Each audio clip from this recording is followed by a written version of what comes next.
Portion of the state, Orlando seeing those tropical storm force winds. Then the storm will likely keep its hurricane strength. Milton producing potentially upwards of hurricane force winds across the state overnight into early tomorrow morning. Then Daytona Beach, the Palm Coast, Jacksonville gets in on the action. This is 5 a.m. Thursday. The timing of the system starting to move off into the Atlantic now, but still producing tropical storm force gusts here across Florida for the next potentially 12 hours here. The surge is also the imminent threat besides the extreme winds. A 9 to 13 foot surge just south of Tampa Bay. Again, that's on the right front quadrant, the dirty side, the right side of the eye. But Tampa Bay is definitely not out of the woods with potentially a 6 to 9 foot surge that is really going to pull in very quickly here. And then Fort Myers as well has been an increasing concern for the surge with an 8 to 12 foot surge. Even Naples, if it sees a surge up to 6 feet, that's unsurvivable. That's taller than me.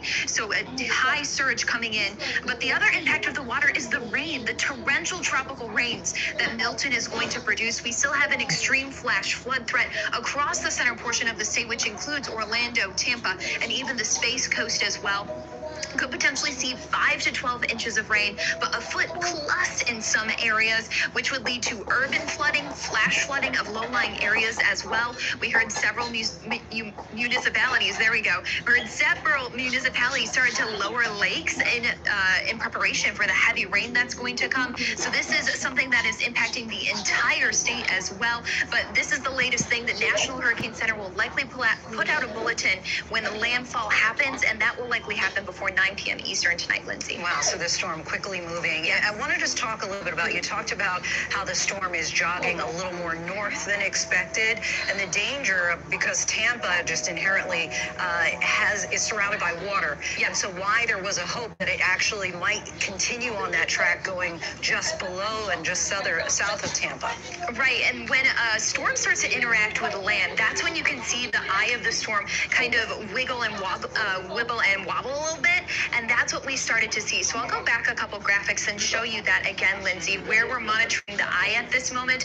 We likely saw with this storm, as Ginger was saying, it slanted a little bit. So you might see areas of development in one part of the storm than others that can allow for the eye to really tighten up and then move slightly north. So this is not the first time we've seen something happen with a storm like this as well, where the eye started to make a jog north, south, east, west ahead of landfall. But in this case, to your point, Lindsay, that's bad news for Tampa Bay because any jog north is going to potentially send more of a surge into Tampa Bay than areas farther south, and that's what we started to see within the past 2 hours. So Tampa Bay is going to likely see one of the worst surge events it's seen probably in decades, but then also Bradenton looks like that might be ground zero between Bradenton and Sarasota for landfall potentially within the next hour.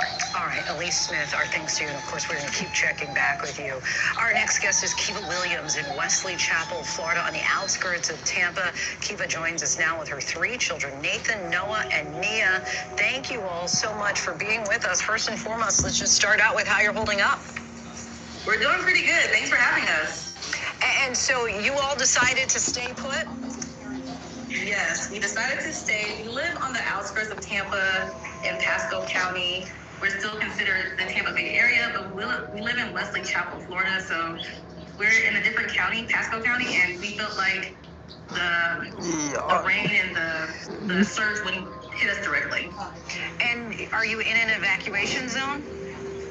We are not. So I tried to explain this to my parents and all my cousins and family who keeps calling us. I've told them several times that we're not in an evacuation zone. We're safe. We're hunkering down at home, and we're just waiting it out. And you still have electricity, it looks like, which is good news. Yes, my kids are happy because they've been on their tablets all day. To your kids, if they're able to join us here, they range in age from 6 to 16. Is it scary for you all to stay and be hunkered down at home? No, personally, I don't think it's really that scary because It's just a lot of rain. It's not anything too serious just yet, but I feel like it could get scary possibly. Kiva, why did you make the decision to decide that you were going to ride out the storm there at home? So I've lived in the Tampa Bay area since 1998. I came here to go to college, and I just never left.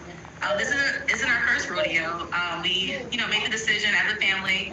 My husband and I talked about it. We prayed, and we just decided that since we're not in an evacuation zone, traveling to get out of Tampa Bay right now is just too hard. There's no gas around us. Yesterday we went searching for gas, and it just wasn't there. So we just decided to, let's just stay at home. And what kind of preparations did you all make as Milton approached? We went grocery shopping.